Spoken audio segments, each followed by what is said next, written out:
It is time to break out the stone tools and take to the water to continue our pursuit to recreate and test primitive fish spears and harpoon points.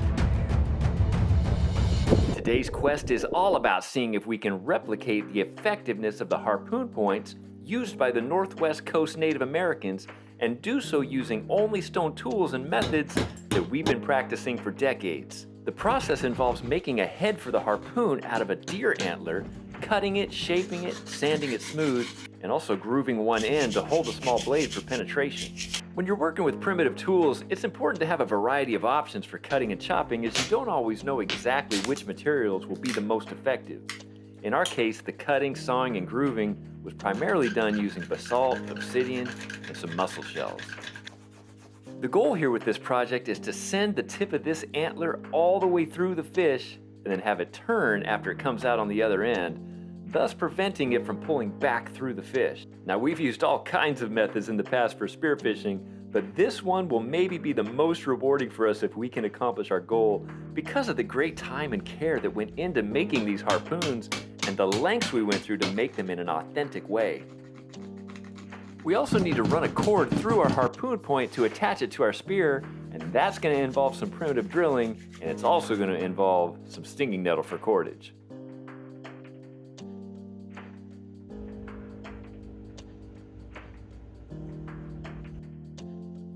For the blades, there's a variety of options that can be used. Our assortment is made up of bone, slate, stone, shells, and even wood.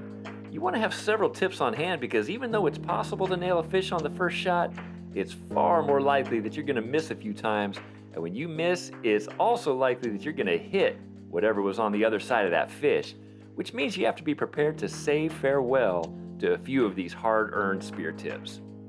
I need another tip. Okay, here's where this project gets really fun. Time to get in the water and do some fishing.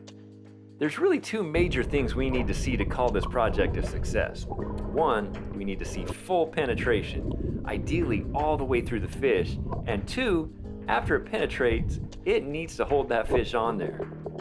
But before we can test either of those things, we gotta hit one first. Man, hitting a fish underwater with a single point spear is definitely harder than it looks. Personally, I've been spearing fish like this for over 30 years, and it's still a massive challenge. We are definitely playing on their home turf, and if we were keeping track of score, they'd be blowing us out on this day. But we only need one clean hit to test our harpoon. But the more dives we take, the more skittish and aware of us the fish become, so it just gets harder and harder to get close enough for a clear shot. It starts to feel like when you dive past one fish, he goes and notifies the entire river that there's danger in the area. But this big guy did not get the memo, and he came zipping past us at just the right moment for Dad to put an exclamation point on this spearfishing project. We could tell right away that penetration wasn't a problem. It went clear through and then some.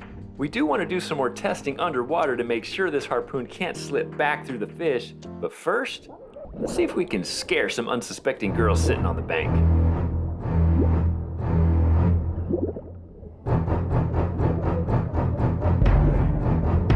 Oh, God! Grandpa! What the heck is wrong with him? You know, that is not the first time we've heard that question, and I'm sure it's not the last, but we can say definitively that there was nothing wrong with this harpoon, and it had no trouble bringing our fish out of the water and onto our dinner plate. He sacrificed for a worthy educational cause, and we, as always, are grateful.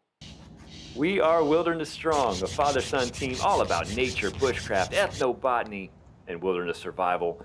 Don't forget to subscribe, share, hit the like button, and leave us a quick comment. All of that tells YouTube that our content is worth watching.